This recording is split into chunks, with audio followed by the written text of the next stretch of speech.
क्यों वो खड़े नहीं? क्या एलजी साहब निकालेंगे? आप पूछिए, आज पूछ लीजिए भारतीय जनता पार्टी से, क्या एमसीडीए कमिश्नर को निकाला जाएगा या नहीं निकाला?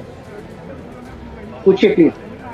अरे आकाश जी, थोड़ा सा गिरेबान में झांक लीजिए आज तो ईमानदारी से। खुदा ना करे कि हमारे बच्चे भी इस तरीके से यहाँ सड़कों पर बैठे। मत कीजिए ना आज राजनीति। आज सीना ठोक कर कहिए ना कि मैं आता हूँ यहाँ पर, मैं लेकर आता हूँ आम आदमी पार्टी के सबसे बड़े चेहरे को, और कहिए कि आप बीजेपी वालों को कीजिए ना फिर चैलेंज कि आइए आप यहाँ पर बात कीजिए हमसे, कीजिए ना। शक्ति सिंह यादव साहब बिहार से, यहाँ बहुत सारे बच्चे आए। कितने बच्चे बिहार से आए यहाँ पर? बिहार से। ये सब बिहार से। शक्ति यादव जी, आप आरजेडी के मुख्य प्रवक्ता हैं, आप इन बच्चों से पूछिए यहाँ की हालत क्या है। क्यों नहीं आप अरविंद केजरीवाल से, इंडिया गठबंधन में तो वो आपके साथी है सर, उनसे कहिए ना कि बिहार में रह रहे इन बिहार के ये जो बच्चे आए हैं उनकी सुध ले। रूबिका जी, सबसे प्रथम दृष्टया totally failure of the MCD है।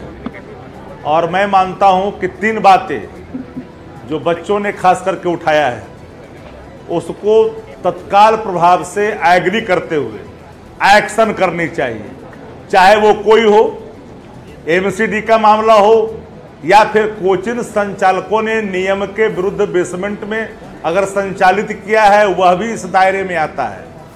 जो भी पॉलिटिकल पार्टियां, हम इस पॉलिटिकल पार्टियों के बीच में नहीं उलझना चाहते। सबसे बड़ी बात है मानवता की रक्षा। आज हमारे बच्चे जिन जिन राज्यों से यहाँ आकर के पढ़ रहे हैं, बिहार के बच्चे हैं और जगह के बच्चे, देश के बच्चे हैं, वो कल के भविष्य हैं। अगर उनके साथ अगर इनजस्टिस हो रहा है, उनके साथ शोषण हो रहा है, हरासमेंट हो रहा है, मैं भी या कोई भी अगर इस दायरे में आता है तो रिस्पॉन्सिबिलिटी लेनी होगी। इंडिया गठबंधन के नेताओं को भी आपने कहा, मैं सबके साथ कहता हूं, आज ये सवाल किसी पार्टी का नहीं है, आप लोगों को सबको एक साथ मिलकर बैठना होगा। इस बार राजनीति को एक बार के लिए साइड में रख दीजिए सर, ये राजनीति की किताब को बंद कर दीजिए।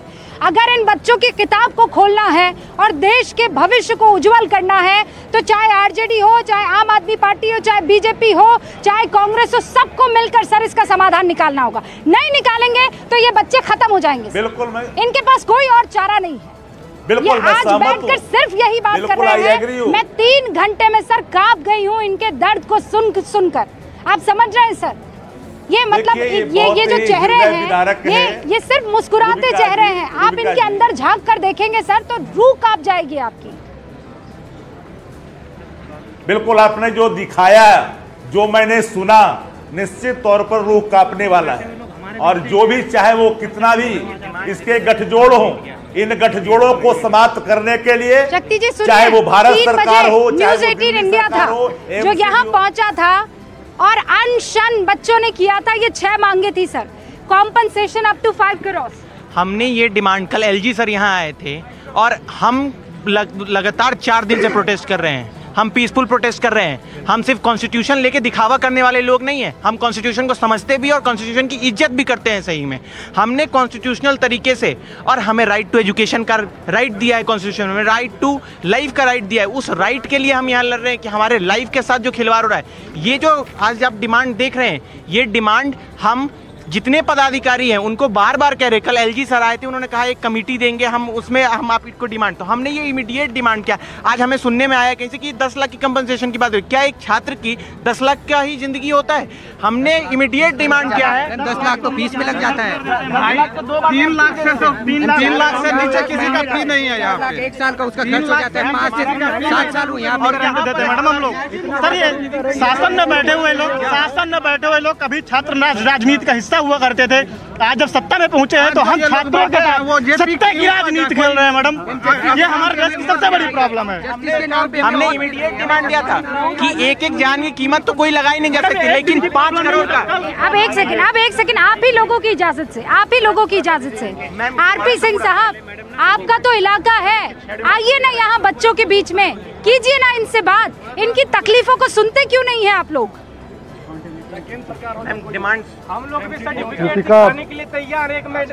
एक मिनिस्टर है आम आदमी पार्टी की, सबका सर्टिफिकेट मांगती हैं कि आइए हम सर्टिफिकेट दिखाते हैं।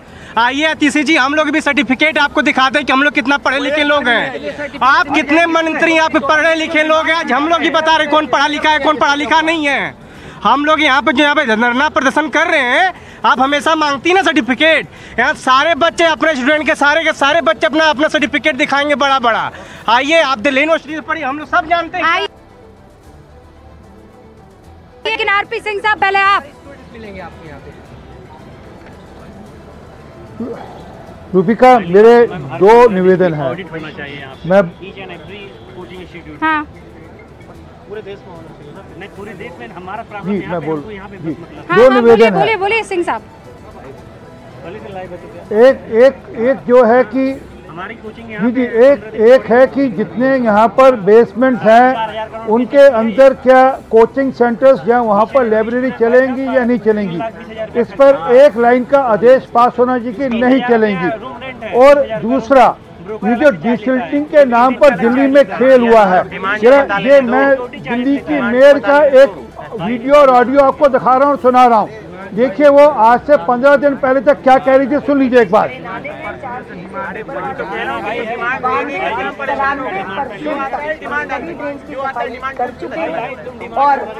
वो कह रही हैं कि जो 4 फीट से ऊपर के नाले हैं 92% तक हम उसकी सफाई करा चुके हैं।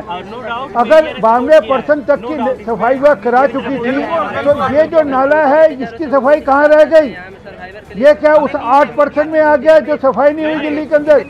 दिल्ली पुलिस हर साल 155 नालों की सूची मान लेती है। गई एमसीडी 1 साल पहले तक तो आप ही के पास थी ना, ठीक है नहीं थी? आप मुझे ये बताइए, तो मुझे ये बताइए कि वो चुस्त दुरुस्त तंदुरुस्त सिस्टम आप लोग क्यों नहीं बना पाए? लाइसेंस तो 2021 में ही दिया गया था टाइम पे। मैं इसका जवाब देता हूँ। मैं यहाँ पर विधायक रहा, जब विधायक था एक भी, चैलेंज के साथ कह रहा हूँ, एक भी बेसमेंट के अंदर एक भी लाइब्रेरी अलाउ नहीं कर रखी थी, एक भी कोचिंग सेंटर अलाउ नहीं कर रखा था। ये क्षेत्रीय लोगों का काम है, हमारे जो क्षेत्रीय विधायक उनका, क्षेत्रीय पार्षद उनका, इनसे पूछिए। सर मैं कोचिंग सेंटर वाले मसले में तो सिंह साहब जा ही नहीं रही हूँ। मूल जिम्मेवारी मैं है। कोचिंग सेंटर में तो जा ही नहीं रही हूँ। मुझे तो सिर्फ आप वाटर लॉगिंग पर जवाब दे दीजिए, मुझे जल भराव पर जवाब दे दीजिए, मुझे लटकते तारों पर जवाब दे दीजिए।